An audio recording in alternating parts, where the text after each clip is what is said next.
ಚಾಮರಾಜನಗರದಲ್ಲಿ ಮಿತಿ ಮೀರಿದಂತ ಅಕ್ರಮ ಮಣ್ಣು ಸಾಗಾಟ ದಂಧೆ. ಕತ್ತಲಾದ್ರೆ ಸಾಕು ಟಿಪ್ಪರ್ಗಳಲ್ಲಿ ಲೋಡ್ ಗಟ್ಟಲೆ ಅಕ್ರಮವಾಗಿ ಮಣ್ಣು ಸಾಗಾಟ ಎಗ್ಗಿಲ್ಲದೆ ನಡೀತಾ ಇತ್ತು. ಲಾರಿ ತಡೆಯೋದಕ್ಕೆ ಹೋದಂತ ಪೊಲೀಸರ ಮೇಲೆ ಚಾಲಕ ಉದ್ದಟತನ ಮೆರೆದಿದ್ದಾನೆ. ಸಿನಿಮೆಯ ಶೈಲಿಯಲ್ಲಿ ಪೊಲೀಸರಿಂದ ಎಸ್ಕೇಪ್ ಆಗೋದಕ್ಕೆ ಯತ್ನಿಸಿದ್ದಾನೆ. ನೋಡಿ, ಕತ್ತಲಾದ್ರೆ ಸಾಕು ಇಲ್ಲಿ ಅಕ್ರಮವಾಗಿ ಮಣ್ಣು ಸಾಗಾಟ ನಡೀತಾ ಇದೆ. ಸಿನಿಮೆಯ ಶೈಲಿಯಲ್ಲಿ ಪೊಲೀಸರಿಂದ ಎಸ್ಕೇಪ್ ಆಗೋದಕ್ಕೂ ಯತ್ನಿಸಿದ್ದಾರೆ. ಮಣ್ಣು ಬೇರೆಡೆ ಸುರಿದು ಎಸ್ಕೇಪ್, ಸಾಕ್ಷಿ ಇಲ್ಲದಂತೆ ಮಾಡೋದಕ್ಕೂ ಯತ್ನಿಸಲಾಗಿದೆ.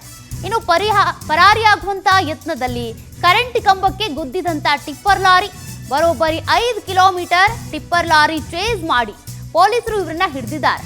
ಚಾಮರಾಜನಗರದ ಸೋಮವಾರಪೇಟೆ ಕ್ರಾಸ್ ಬಳಿ ತಡರಾತ್ರಿ ನಡೆದಿರುವಂತಹ ಘಟನೆ ಇದು.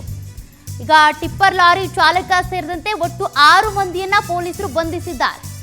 ಇನ್ನು ಪೊಲೀಸರ ಕರ್ತವ್ಯಕ್ಕೆ ಅಡ್ಡಿ ಹಾಗೂ ಸಾರ್ವಜನಿಕ ಆಸ್ತಿ ಹಾನಿಪಡಿಸಿದ್ರು.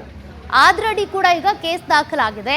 ಇನ್ನು ಬಂಧಿತರಿಂದ ಒಂದು ಟಿಪ್ಪರ್ ಲಾರಿ, 2 ಕಾರನ್ನ ಜಪ್ತಿ ಮಾಡಿಕೊಳ್ಳಲಾಗಿದೆ.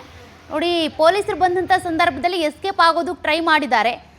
ಆ ಸಂದರ್ಭದಲ್ಲಿ ಲೈಟ್ ಕಂಬಕ್ಕೆ ಹೋಗಿ ಟಿಪ್ಪರ್ ಲಾರಿ ಡಿಕ್ಕಿ ಹೊಡೆದಿದೆ. 5 ಕಿಲೋಮೀಟರ್ ಪೊಲೀಸರು ಚೇಸ್ ಮಾಡಿ ಹಿಡಿದಿದ್ದಾರೆ.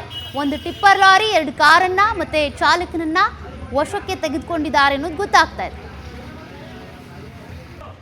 ಮತ್ತಷ್ಟು ಡೀಟೇಲ್ಸ್ ಕೊಡ್ತಾರೆ ಪ್ರತಿನಿಧಿ ಶ್ರೀನಿವಾಸ್ ನಾಯಕ್. ಶ್ರೀನಿವಾಸ್, ಈ ರೀತಿಯಾಗಿ ಮರಳು ದಂಧೆ, ಅಕ್ರಮವಾಗಿ ಮಣ್ಣು ಸಾಗಾಟ ಎಗ್ಗಿಲ್ದೆ ಸಾಗ್ತಾ ಇದೆ.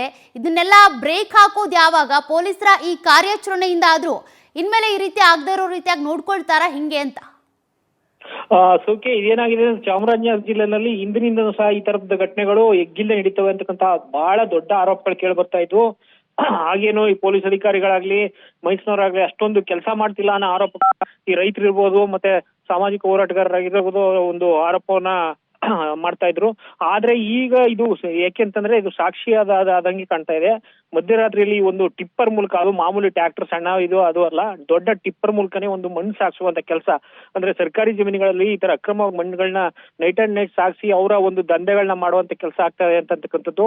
ಅದು ಈ ಕೇರಳ ಭಾಗಕ್ಕಾಗ್ಲಿ ಬೇರೆ ಈ ಕಡೆ ಭಾಗಗಳಿಗೆಲ್ಲ ಹೋಗುತ್ತೆ ಅಂತಕ್ಕಂಥ ಮಾಹಿತಿ ಇತ್ತು. ಆ ಹಿನ್ನೆಲೆಯಲ್ಲಿ ಈಗ ನೂತನವಾಗಿ ಬಂದಂತ SP ಅವರು, ಈಗಷ್ಟೇ ಕಳೆದ ವಾರ ಬಂದಂತವ್ರು, ಅವ್ರಿಗೆ ನೇರವಾಗಿ ಯಾರೋ ಒಬ್ರು ಮಾಹಿತಿದಾರರು ದೂರು ಕೊಟ್ಟಿದ್ದಾರೆ, ಈ ತರ ಆಗಿದೆ ಅಂತೇಳಿ. ಮಧ್ಯರಾತ್ರಿ ಕರೆಕ್ಟ್ ಆಗಿ ಅದು ಮಾಡುವಾಗ, ಸಾಗಾಣಿಕೆ ಮಾಡುವ ಸಂದರ್ಭದಲ್ಲಿ ಅವ್ರು ಎಚ್ಚೆತ್ಕೊಂಡವರು ತಕ್ಷಣ ಪೊಲೀಸ್ನ ಅಲರ್ಟ್ ಮಾಡಿದ್ದಾರೆ.